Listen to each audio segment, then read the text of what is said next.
leen ko lii leen xaala yoni futu soir min hon min bani jinnaji leydi kamɓe ɓurni wargo raɓi sabi ibade koye koyni ɗon fitan mbaggu ngel ngi talam ɓaydi bon so toɗi leydi woni kom ceerno heno keedi ko pulo walla ko tubaɗaji koye hogatam mbaggu no bim dañi jummo gueɗi so wawi antede annu bani naw wona singo lissukama ceerno gamane yoole bindam andu wawi wona tawi finam no kolim jiya jikko pullo e kala min jala min kapta e kulɗo kuɗe ma mbari memar ako gumɗo so heewi himɓe fuɗaɗa andi ñawɗo ɗum ko juumɗo wonɓe foti arde dillinar ko monnote haɗan less fayi ko dow kono haalatana o holko ɗum woni est ce que ɗum gandi ɗum holko ɗum woni sababu ɗum waɗone jiya hen hande won accinamon hen sawon gotoɗo nder albon à cause onon est ce que onon pari ɗum est ce que onon pari ɗum est ce que onon pari ɗum ceerten nda so ɓuurani hewde noon so ɓuurani hewde woppitta ɗum de sabu onon tan sabu onon sabu weltade lendaka ɗum ma est ce que onon pari ɗum so tawi onon pari ɗum tan jiɗo BBMC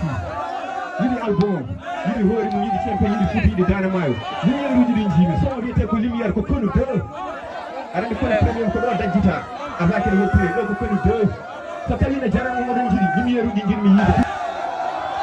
yomi nan album yomi nan album album yomi nan yomi nan winda sonana monen jeɗirmaɓe no mi anda ɓeakoɓe gilline cinka ɓoyeye macaliɗa min ko cinga gawƴemen awa yatinda e foretare ɓerde makkade binda soaɗa kasi omo tinda minana mion fo e noppi kombi nanda o wiya noni oni noni wiya oy mode kala ngali so kiɗi goni kongere weɗi e tamji tata kowanani anda e mbagi woni meɗe yoni so kiɗi goni ligge tambara ka wone koɗami fombirani wana ɓeda e jinnaɗayama he wone funo kade ko jamde boɗe jamma awona tena awa jangini kam diine haala men ko ndere jamma ikkimi dañi fukin gina ko ɓeɗani sanoyi jabama sayidi jikanam hasanami jabama yasaɗaɗaɗiɗo hayso yaɗino honoma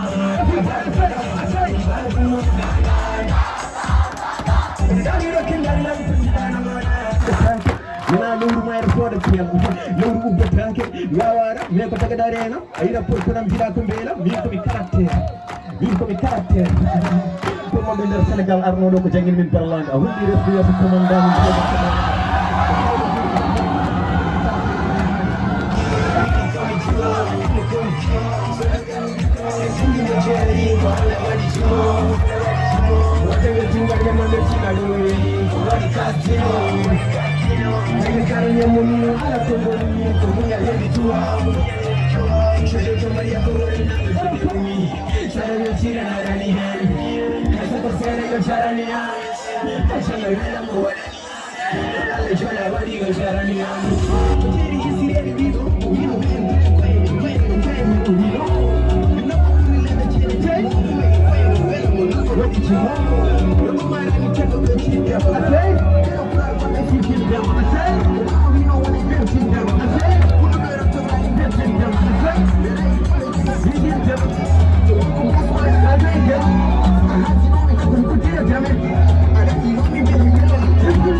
I